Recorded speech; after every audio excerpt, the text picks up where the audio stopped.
Hello everyone. सो कैसा हुआ आपका यूपीटीजीटी का एग्ज़ाम? जिन बच्चों ने भी दिया है, जिन कैंडिडेट्स ने एग्ज़ाम दिया, तो आई होप अच्छा ही हुआ होगा, क्योंकि पेपर भी काफ़ी मतलब इजी लेवल का ही था। उसको मॉडरेट और टफ तो हम नहीं कह सकते। तो 100+ स्कोर मतलब लगभग बहुत ज़्यादा बच्चों का बन रहे हैं कि 100+, 105, 117 तक, 120 तक भी बच्चों के ठीक हुए हैं। अगर मैं अपना आपके साथ शेयर करूं तो मेरे 120 तो सही नहीं हुए। कुछ वही बात है, अगर पेपर इजी आ जाता है तो सिली मिस्टेक्स बहुत ज़्यादा होने के चांसेस बढ़ जाते हैं कि हम कुछ सिली मिस्टेक करते हैं, वो क्वेश्चन हमारा पूरा गलत हो जाता है। या कैलकुलेशन तो खैर इतनी नहीं थी, बट अगर मैं अपनी बात करूँ तो मेरे 125 क्वेश्चन में से 112 क्वेश्चन जो हैं वो ठीक हुए हैं, बाकी मेरे गलत हो गए। अब इसमें नेगेटिव मार्किंग थी नहीं, तो सभी ने सभी क्वेश्चंस अटैम्प्ट किए होंगे। टोटल 125 थे, तो वही सारे क्वेश्चंस अटैम्प्ट किए, मैंने भी किए। 2-4 क्वेश्चन तो मतलब मेरे वैसे गलत हुए हैं। क्वेश्चन मतलब आते तो थे लेकिन गलत हो गए। मेरे मतलब स्कोर बन सकता था 117, 118 के आसपास। क्वेश्चंस ठीक हो सकते थे लेकिन नहीं हो पाए। और वैसे बाकी मैंने तुक्के मारे थे भाई, और तुक्के मेरे बहुत कम चांस है कि ठीक हो जाए, तो वो गलत हुए हैं। अभी मेरे 112 क्वेश्चंस ठीक हैं, बाकी गलत हो गए। देखते हैं बाकी। भाई फीमेल में मैंने भरा हुआ है, जनरल कैटेगरी है।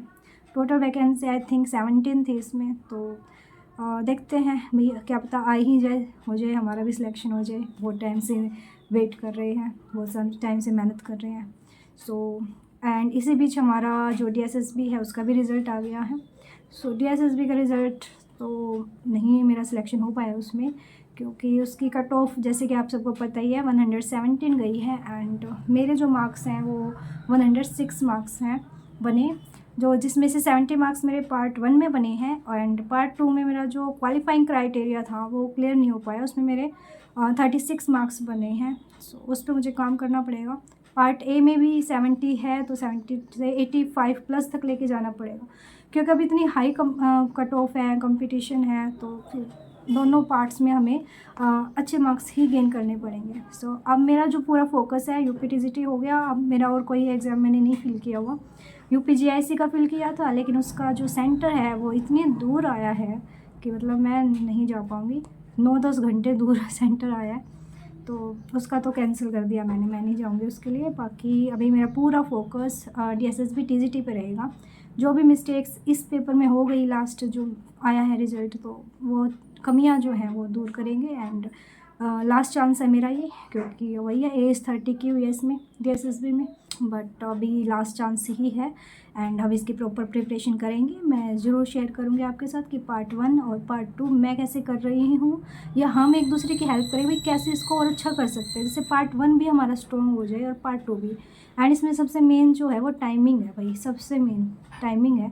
क्योंकि मुझे जो ये पेपर हुआ था लास्ट मेरा, उसमें मेरे को 50 मिनट्स ही मैं बचा पाई थी पार्ट 2 के लिए, और जिसमें बस मतलब क्वेश्चन देखो और करो जल्दी जल्दी। इतना टाइम ही नहीं था कि मैं कैलकुलेशन करूँ या कर पाऊँ मैं, तो इस वजह से भी क्वेश्चंस बहुत छूट गए थे। तो अब की बार उस पर काम करना पड़ेगा। तो ये वही मैं नोट्स वगैरह अपने देख रही हूँ भाई, क्या क्या है DSSB के। कोर्स वगैरह भी कौन सा मैंने कोर्स लिया है, और काफ़ी को तो पता होगा कि मैंने कहाँ से लिया हुआ है। बाकी मैं इसकी एक सेपरेट वीडियो बनाऊंगी कि पार्ट 1 के लिए क्या क्या सोर्सेज यूज़फुल रहे हैं और हो सकते हैं और भी। एंड पार्ट 2 में कौन से बुक्स हम यूज़ कर सकते हैं, या किस टीचर का कोर्स हम ले सकते हैं, तो वो मैं शेयर करूँगी। बने रहिएगा, आप चैनल के साथ जुड़े रहिएगा, सब्सक्राइब कीजिएगा। Thank you so much.